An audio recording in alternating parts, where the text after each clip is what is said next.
Autoridades de salud reiteraron el llamado a los padres a vacunar contra el COVID-19 a niños y niñas entre 6 y 11 años.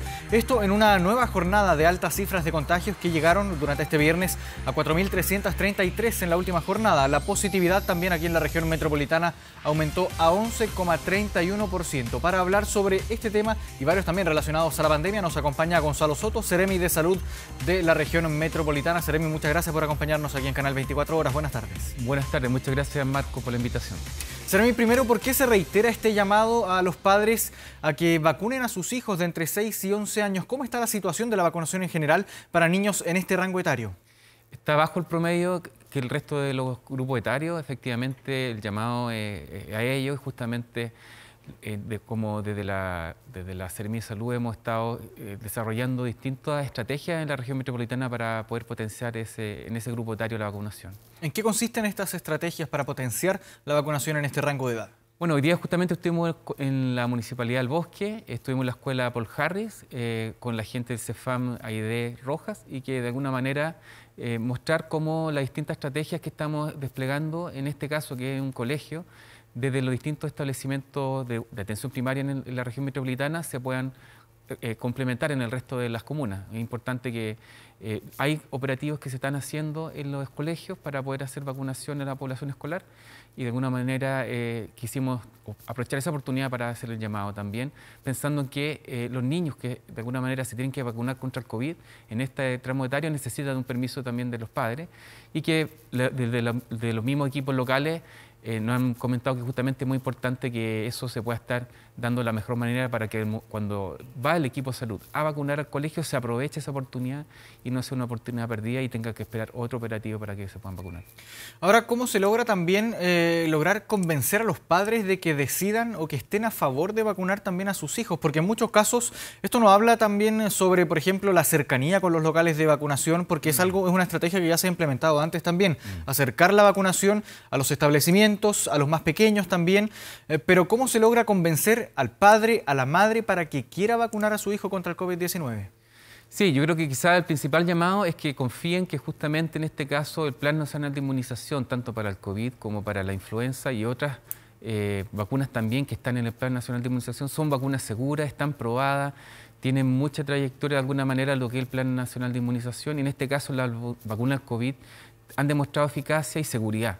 Eso de alguna manera es lo más importante que podemos transmitir a los padres y que también, si es que en algún caso no se ha podido vacunar su hijo en estos operativos que hacen en el colegio, se han coordinado en la región metropolitana con las distintas comunas, las distintas direcciones de salud y los equipos de atención primaria para habilitar puntos el fin de semana, por ejemplo el sábado. Este sábado, por ejemplo, hay más de 54 puntos en la región metropolitana en donde se pueden vacunar niños, niñas, adolescentes y también la población adulta. Se pueden, además, y no está contraindicado, se recomienda que en esta oportunidad puedan además vacunarse contra la influenza y por el COVID. ¿En el mismo día? En el mismo día, efectivamente. El llamado es aprovechar toda esta instancia.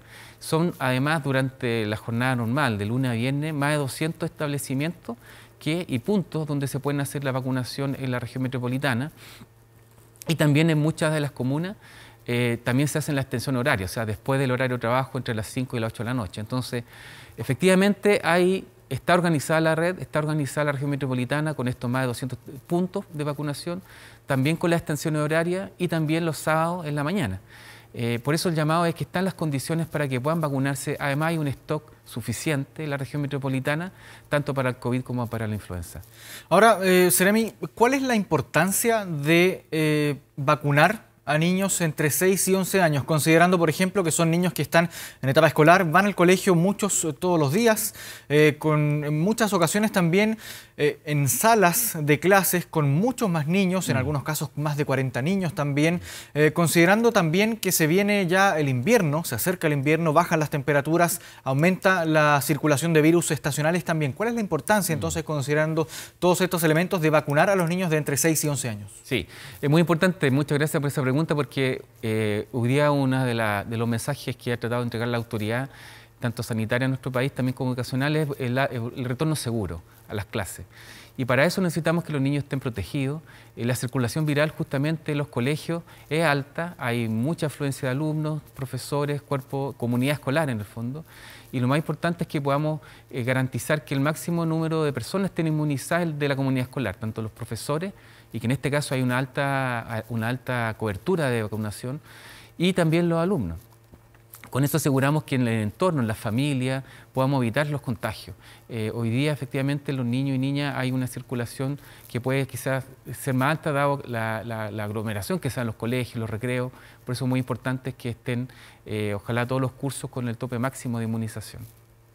Ahora hablemos también de las cifras de estos últimos días. Hemos visto cómo ha aumentado de forma bien evidente la cifra, por ejemplo, de positividad, la cantidad de casos. Se proyectaba 4.000 casos, pero para unas semanas más, no para esta semana. Y finalmente ya desde ayer o desde antes de ayer estamos experimentando cifras diarias de casos que ya se elevan respecto a días anteriores. ¿Cuál es su evaluación al respecto? Este aumento de casos, este aumento también en la positividad, sobre todo aquí en la región metropolitana, que está sobre el promedio nacional también.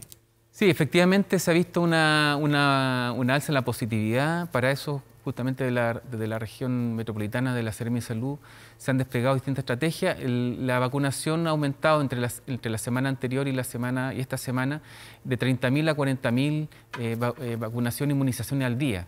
Efectivamente hay un reforzamiento de la red respecto a acelerar la vacunación y también la estrategia de testeo, trazabilidad y aislamiento, de TTA, para poder identificar a aquellas personas que están contagiadas, se pueda aislar y de alguna manera poder reforzar la estrategia pensando que estamos en una inflexión con respecto a la positividad y entrando al invierno prácticamente, y que efectivamente necesita una activación de todas las estrategias, tanto de la inmunización, también de la estrategia de testeo, trazabilidad y aislamiento, y también el llamado al autocuidado, al uso de mascarilla en espacios cerrados, y también al lavado de manos, que es muy necesario para de alguna manera ir protegiéndonos. Y ahora, ¿qué se espera también como proyección para las próximas semanas? Considerando, lo mencionábamos, ya se viene el invierno, se acerca cada vez más, bajan mucho las temperaturas. ¿Qué es lo que se proyecta también? Académicos consideraron durante la jornada también, por ejemplo, que está comenzando una quinta ola de coronavirus aquí en el país. ¿Qué es lo que podemos esperar de aquí a las próximas semanas, los próximos meses también? O sea, se espera que haya un aumento de casos, claramente. ¿Hasta qué punto podría aumentar quizás? O sea, estamos llegando ya a un número de una positividad que efectivamente puede ser alta en la región metropolitana. Son casi 8 millones de personas las que viven acá. Por lo tanto, nuestra obligación como autoridad sanitaria es poder asegurar las medidas más estructurales, en este caso como la inmunización para la población. El avance, por ejemplo, para la inmunización de la influenza es de un 64%. Llegamos ya a un 34% con la cuarta dosis en la región metropolitana, y un 81,7% lo que es la tercera dosis o la primera de refuerzo. Efectivamente, todavía tenemos incluso ya de más de un año en la que las personas que se vacunaron en la primera y segunda dosis son casi 7 millones de personas, pero en la región metropolitana son 8. Hay un grupo de personas que todavía falta que se vacunen. El llamado es justamente a poder reforzar las estrategias con esas personas, y que el llamado a vacunarse, a protegerse. Hoy día la circulación viral, no solo del COVID, sino también de otros virus, como la influenza y otros más. Entonces, de alguna manera es fundamental dar esa señal de urgencia. Ahora, ¿a qué se puede atribuir este aumento de casos, este aumento también en la positividad y por consiguiente también el aumento en la cantidad de casos activos? ¿A qué los atribuyen ustedes como autoridad sanitaria? De alguna manera la positividad y en este caso lo que ha estado pasando en nuestro país, la región metropolitana, sigue una tendencia también que se dio en los brotes que hubo con Omicron 2 y que se dieron en otros países. De alguna manera lo que estamos viendo es que es un comportamiento similar y que efectivamente con la inflexión un poco que hubo ya hace un par de semanas de la baja de casos, ya con un aumento, es que estamos con la alerta, la red está de alguna manera tomando todas las medidas para poder estar atentos a todos los casos que se están presentando en la red, y también las medidas poco más estructurales como el tema de la inmunización y el llamado también al autocuidado de la población. ¿Pero qué factores han influido en este aumento de casos? Bueno, primero que nada, la circulación viral tiene que ver con que estamos entrando ya al invierno. Efectivamente, hemos tenido todos los años en esta estación, ya la campaña de vacunación es algo que tradicionalmente se da con las condiciones ambientales también. Hemos tenido condiciones de alerta ambiental esta semana, hay una baja circulación en el fondo de la cuenca, en el fondo en la región metropolitana, y son condiciones que tienen que ver con el aire en el fondo, con la calidad del aire y también con la estacional, el momento de la circulación viral. ¿Tiene que ver algo quizás también con la flexibilización en el uso de las mascarillas? Hubo también críticas respecto, por ejemplo, a cómo se comunica el riesgo, la comunicación de riesgo en torno a la pandemia. Hubo críticas, las respondió también la propia ministra de Salud también hace algunos días, pero de todas formas son críticas que se mantienen. Está lo que se diagnostica quizás por alguna parte de la población como una falla en la comunicación de riesgo, cómo se muestra a la población que hay que mantener los cuidados. Hemos visto, por ejemplo, en muchos casos, en varios espacios en que definitivamente no se sigue usando la mascarilla, por ejemplo en el transporte público, no hay quizás suficiente fiscalización a las personas para que utilicen la mascarilla, por ejemplo dentro del metro, dentro de los buses, del transporte público también. ¿Hay algo de esto que influya también en el aumento de casos? Sí, muchas gracias por la pregunta. Mencionar que como autoridad sanitaria nunca se ha dejado de fiscalizar el uso de mascarillas en espacios públicos, en espacios cerrados. Pero uno de todas formas ve en espacios, por ejemplo, el transporte público, me ha tocado a mí ver también gente sin mascarilla. Sí, hoy día, por ejemplo, está usando mascarilla y que no piensa usarla tampoco. Claro, exactamente. Hoy día, por ejemplo, supimos de un caso que se volvió como viral respecto a una persona que no ocupaba mascarilla en el metro, por ejemplo. Y en ese caso ya la Seremi ya inició un proceso de una investigación sumaria para poder contactar a esa persona, porque efectivamente en todos los espacios cerrados, sea en el transporte público, el metro, buses, es obligatorio, y el mensaje que ha entregado la autoridad de nivel central, la autoridad sanitaria también metropolitana, en todos los espacios y diariamente, que siempre el uso de mascarilla ha sido obligatorio, tanto en espacios cerrados como también en el transporte.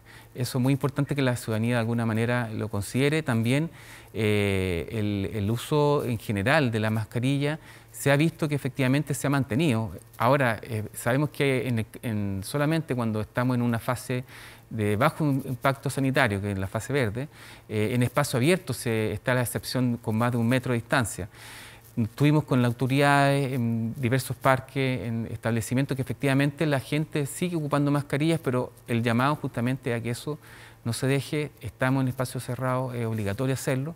Y como Seremi también vamos a estar siguiendo las fiscalizaciones. Se han hecho más de 1 millón de fiscalizaciones desde que se inició la pandemia del uso de mascarilla. Son más de 500 sumarios los que el Ministerio, la Autoridad Sanitaria de la Región Metropolitana ha cursado por el uso de mascarilla, y se van a seguir haciendo.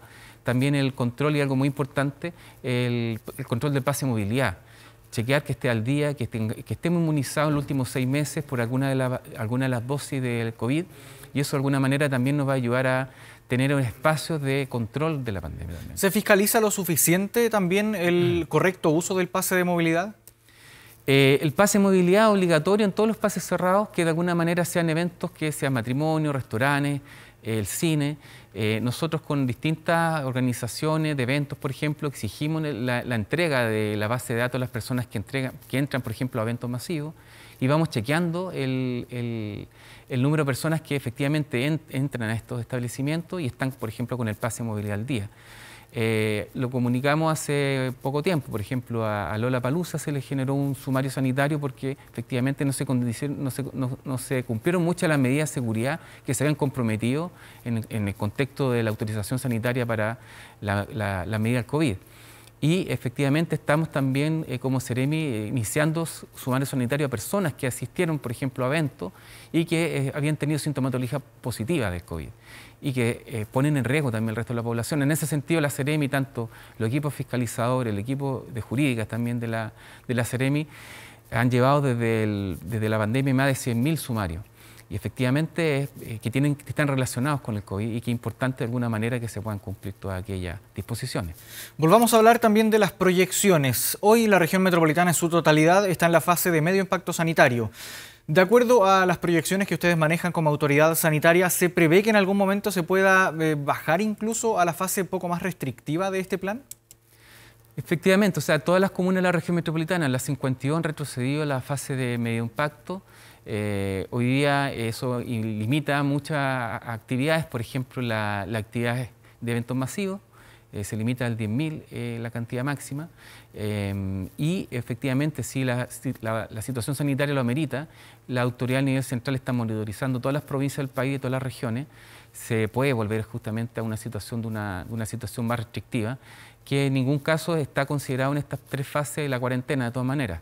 Pero es muy importante considerar que las medidas del uso de mascarilla, incluso en espacio abierto, en una fase de alto impacto, que sería la fase roja, ahí es efectivamente obligatorio el uso de mascarilla, incluso en los espacios abiertos también, cuando hay más de 1 metro de distancia.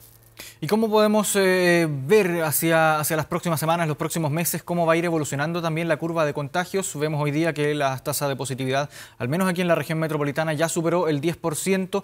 ¿Cómo podemos analizar lo que viene para las próximas semanas? ¿Qué se espera también por parte de las autoridades? ¿Cómo vaya a ir evolucionando la cantidad de contagios, las cifras también de positividad? Pensando en que se viene el invierno, los meses de junio, julio, que probablemente sean los más complejos. ¿Hasta qué cifra quizás podríamos llegar de contagios? ¿Hasta qué niveles de positividad también podríamos llegar? Evidentemente la situación si la positividad sigue aumentando, nos podemos encontrar con una alza que puede representar una alza parecida a lo que, como usted decía, quizá un brote que sea bien amplificado en la región metropolitana y no solo en la región metropolitana, en el país. Pero para ello la autoridad sanitaria y también los servicios de salud se están preparando para poder responder a esas necesidades, preparando también lo que tiene que ver no solamente con la inmunización, sino también a la red respecto al testeo, trazabilidad y aislamiento de las personas. Hay residencias sanitarias que están disponibles para aquellas personas que no pueden mantenerse en sus casas cuando están contagiados del COVID. Y todos esos procesos que tienen que ver con el aislamiento, la revisión sanitaria, no solo en la región metropolitana, sino también en otras regiones, es algo que hemos estado trabajando justamente desde la autoridad sanitaria en la región metropolitana. Bien, Gonzalo Soto, Seremi de Salud de la región metropolitana, muchas gracias por esta conversación.